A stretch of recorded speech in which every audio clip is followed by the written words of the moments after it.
issue with the idea that we weren't setting out to deliberately kill civilians. I'm reminded of Henry Kissinger saying in Cambodia, anything that flies on anything that moves. I mean, that was essentially a call for genocide. Aaron, you can fight that war with somebody else. I'm telling you that as a soldier in the United States Army and my experience with people in those forces, they don't deliberately murder civilians. Okay, we can have that discussion another time. Let me ask you, on the question of the U.S. arming Ukraine, you have people right now like Amy Klobuchar, Rob Portman, they're in Poland. They're saying that if we can get those jets from Poland to Ukraine, that can make a difference. Can you address that argument and this widespread notion in Washington that if more weapons could be sent to Ukraine, that could turn the tide in Ukraine's favor? Well, obviously, it's not going to turn any tide whatsoever. It does seem as though many people on the Hill, obviously responding to their donors, want to widen and escalate the war on the assumption that somehow or another the Russians are weak, that Mr. Putin is sitting on a wobbly throne, all that sort of business. It's not true. And if we actually intervene against Russian forces on the ground in eastern Ukraine in any meaningful way, we will end up at war with Russia. And that war will escalate horizontally as well as vertically.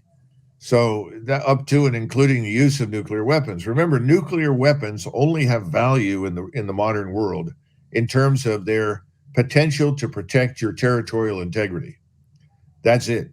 The use of a nuclear weapon in any other situation is so destructive that no one sees any military utility to it. And no one wants to use it because it would have horrific consequences on the ground for anybody who's near it. And keep in mind that if we were to use a nuclear weapon or Russians were, you would end up with the prevailing winds blowing the fallout across Central Asia into northeast China, Korea, and Japan. The whole idea is insane. However, we have been flying B-52s very close to Russian airspace. We've moved our submarines close to them. They have detected this presence. They have no idea whether the aircraft are carrying nuclear weapons or conventional weapons. They have no way of knowing what the submarines may or may not use. And as a result, they've gone to this alert, high nuclear alert, which is very dangerous. And their detection capability, in other words, the ability of their radars and their satellites to detect launches from us, is not nearly as good as ours. They are behind in that area, which means that you may end up with some people that report that a launch is imminent or they are under attack by someone with a nuclear weapon when it's not. So there is room for serious mistakes there.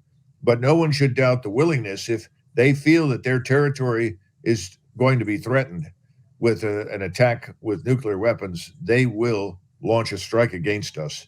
And that will bring the war to North America, to the United States.